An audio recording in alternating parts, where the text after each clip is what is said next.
Explique Ado. Explique Ado. Explique Ado, réponse à toutes les questions d'ados, de parents et éducateurs au sujet de l'adolescence. Explique Ado, la réponse à toutes les questions d'ados. Explique Ado. Coucou les teens, alors quoi de neuf ce matin? C'est vrai que c'est vous qui posez les questions ici, mais ça fait toujours plaisir de vous retrouver si nombreux à l'écoute de cette formidable capsule Explique Ado. Explique Ado répond sans tabou et en toute discrétion à toutes les questions que se pose l'ado par rapport à lui-même et son univers.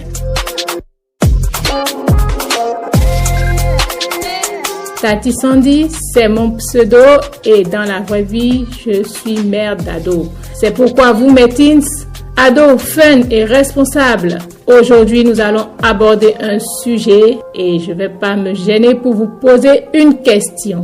Alors, savez-vous que le 5 juin de chaque année, le monde entier accorde une attention particulière à l'environnement?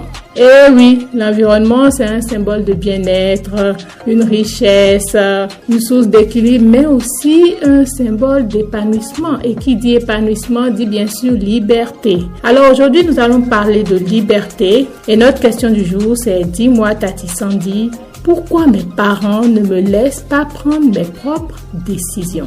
Aujourd'hui, c'est aujourd'hui, affaire de décision. Rodier, Tati Sandy.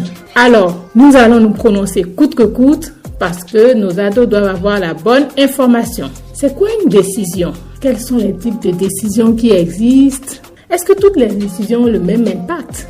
Voilà autant de questions qui peuvent nous amener à revoir la question de notre ami d'aujourd'hui. Comme Tati Sandy ne recule devant rien, on ira pas à pas. Explique Ado. Vous savez les amis, il y a des histoires inspirantes qui nous montrent que la communication, l'ouverture d'esprit peuvent améliorer les situations. Moi, je vais vous raconter une histoire que j'ai héritée de ma grand-mère. Un soir, autour du feu, lorsque nous étions petits et que nous allons lui rendre visite au village. Et c'est l'histoire de Tunde. Alors Tunde, c'était un jeune ado comme vous qui habitait dans une savane. Il était très obéissant, il aimait aider les membres de sa famille. Mais un jour, lorsqu'il atteint l'adolescence, Tunde a commencé à se rebeller. Il n'était pas content de rester à la maison.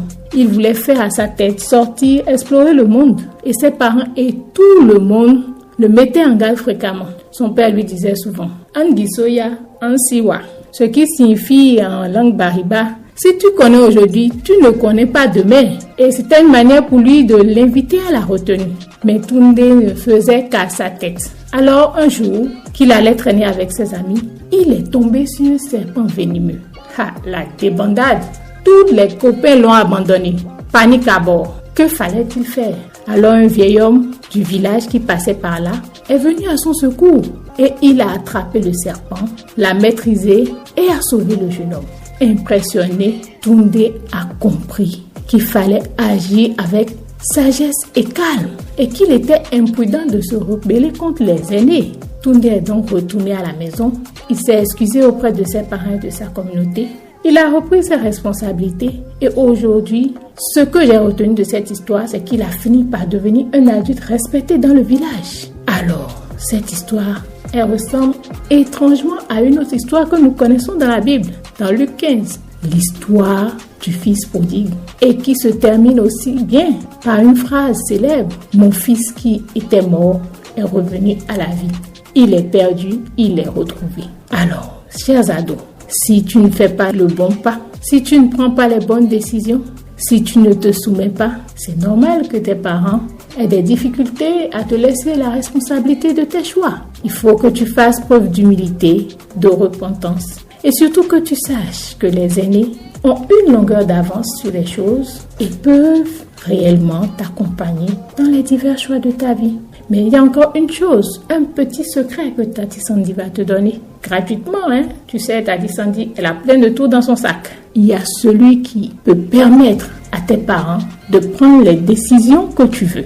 Et tu as l'opportunité de t'adresser à lui par la prière. Alors, Pourquoi te tracasser? Le chemin est tout tracé. Notre question du jour est: dis-moi, Tati Sandy, pourquoi mes parents ne me laissent-ils pas prendre mes propres décisions? Et on va s'entendre maintenant pour dire que je t'ai donné le secret, la clé des clés, qui consiste à prier, afin que le Seigneur donne le discernement à tes parents à chaque moment lorsqu'il s'agit de prendre des décisions à ton encontre. La deuxième chose, c'est d'instaurer un dialogue dans le respect, dans l'humilité et de reconnaître aussi ses erreurs.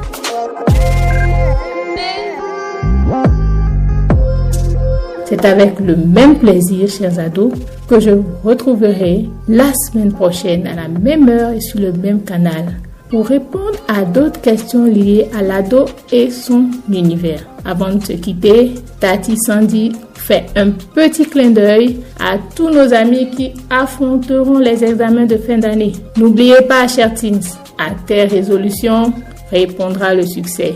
C'est encore une affaire de décision.